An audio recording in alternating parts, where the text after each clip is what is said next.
napaka-futuristic. At saka hindi gaya ng City Hall ng Maynila, wala halos tao. Napakaganda po rito. Nandito po ako para magrehistro kasi mula po nang na-issuehan ako ng National Identification Card. Ang requirement is dapat magrehistro. Tapos ng rehistro, bibigyan na ako ng parang SSS number. Tapos ng SSS number, nandiyan na lahat po yan. No? Yung aking driver's license, yung aking bank accounts, lahat po yan. When we're settling down as a resident of The Hague. Malungkot po talaga ito sa akin dahil ako po ay 2 beses na nag-aral sa abroad, sa Amerika at sa England. 2 beses nagtrabaho rin po. Nagturo po ako sa Amerika at saka sa Singapore. Pero hindi po ako ever nagkaroon ng residence outside of the Philippines. So malungkot po mga pangyayari dahil alam nyo naman, hinahanap ako ng bangag administration. Kinasuhan ako ng tanim kaso na wala namang kaebidensya.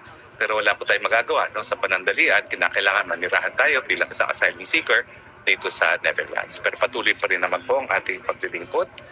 Patuloy po yung ating pagdidepensa kay Tatay Digong at sa lalong mabilis na panahon, naasahan natin na magkakaroon ng bagong aksyon, bagong movement dyan sa kaso ni Tatay Digong para siya ay mapalaya. Pero iwan na natin yan kay JP Sara para i-discuss. Pero meanwhile, kinakailangan syempre ayusin yung mga bagay-bagay. No? Dahil tayo magtatrabaho bilang abogado dito sa Netherlands, kinakailangan ayusin yung ating tax identification number at yung importante ng tinatawag nilang BSN number kasi yan din yung magiging tax identification number. O nga pala po, no, ako po ay I will be affiliated as of counsel to one of the firms here in Amsterdam. At saka we're looking forward also po to going back to teaching law in one of the universities here. But anyway, ngayon po, pag-usapan natin, pumutok na po ang giyera dyan sa gitnang silangan. Ang una pong gumalaw ay Israel, itinarget ang Iran. Ang problema po dito sa gerang ito ay parehong merong nuclear weapons ang Israel at ang Iran. Well, alam niyo naman po na ang gera dyan sa gitnang silangan ay talagang panahon pa ni Kristo. No? Pero importante malaman natin ngayon, mukhang tuloy na itong gerang ito. At ang tanong, anong ginagawa ng mga bangag dyan sa Pilipinas para paghandaan ang isang tuloy na gera? Siyempre po, ang pinakamalaking question ay yung kaligtasan ng ating mga mamamayan. Pero diba contingency plan ng DMW, no? Sandamukal po talaga mga kapwa nating Pilipino dyan sa Middle East, no? Hindi lang po Israel at Iran ang maapektuhan dito dahil alam naman natin na nagkakampihan ng mga bansa sa Middle East. Yung kampihan ay base sa pananampalataya, no? At nagkakampihan ng mga bansang Muslim laban sa Israel, no? Dahil alam naman natin na panahon ng Biblia yan ang problema, no? Pero ngayon po ay naintindihan ko naman na iba na po ang circumstance ngayon dahil ang nangyayari po talaga hundreds of thousands na ang napapatay ng mga Israeli dyan sa Gaza Strip bilang ganti doon sa mga 2,000 mahigit kumulang na namatay nung gumalaw ang Hamas. Paulit-ulit ko pong sinasabi na talagang kinukondena rin natin yung ginawang pag-atake ng Hamas sa mga sibilyan. Yan po ay isang war crime din. Pero at the same time, hindi rin po katanggap-tanggap yung nangyayaring genocide ngayon dyan sa Gaza Strip. Pero mabalik tayo dito sa gitnang silangan ng gera, talaga pong may posibilidad na ang gera na po ito gera na po ito sa panig ng Israel at saka ng Iran dahil gumamit na po sila ng mga aircraft. Sa international humanitarian law o yung batas na umiiral kapag merong labanan, importante na merong pagkatindi ng labanan at saka yung sustained over a period of time.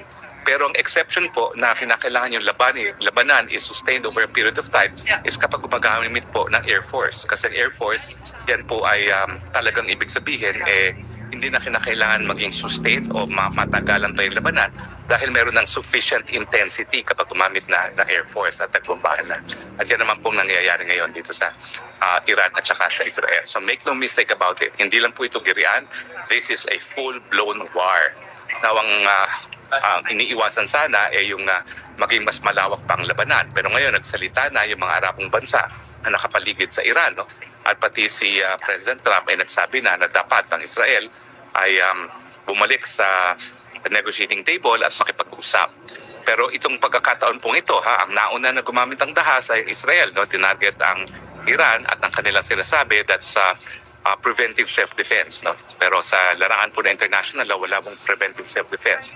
Dapat mura merong paggamit ng dahas o paglusob sa teritoryo bago ka po pwede gumamit ng self-defense. Now, wala tayong magagawa para pigilin yung gera sa gitnang silangan.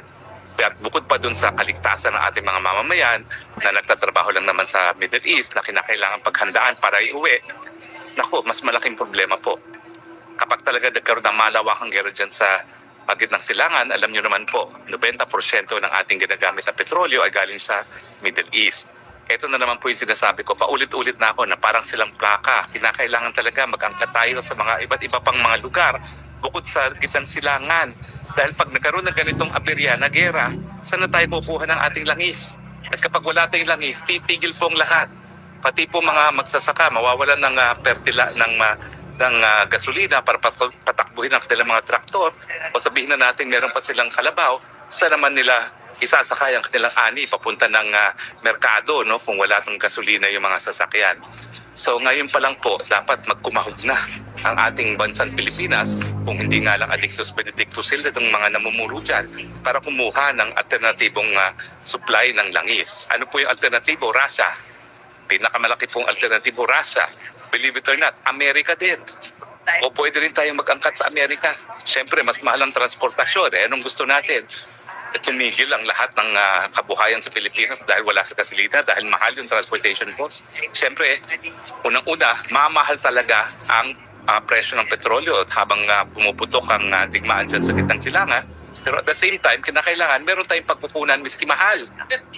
Ngayon po, kung hindi tayo gagalaw na para umangkat sa mga non-traditional suppliers na ating gasolina at langis, baka wala na tayong makuha. So kinakailangan makipag-usap sa lalong mabilis na panahon sa bansang Russia, sa bansang Amerika. At siguro kinakailangan mag-convene ng emergency meeting ng ASEAN kasi meron naman tayong mga karatig bansa sa ASEAN na merong produksyon ng langis, no? Bansa gaya ng Malaysia, Indonesia, Thailand, no?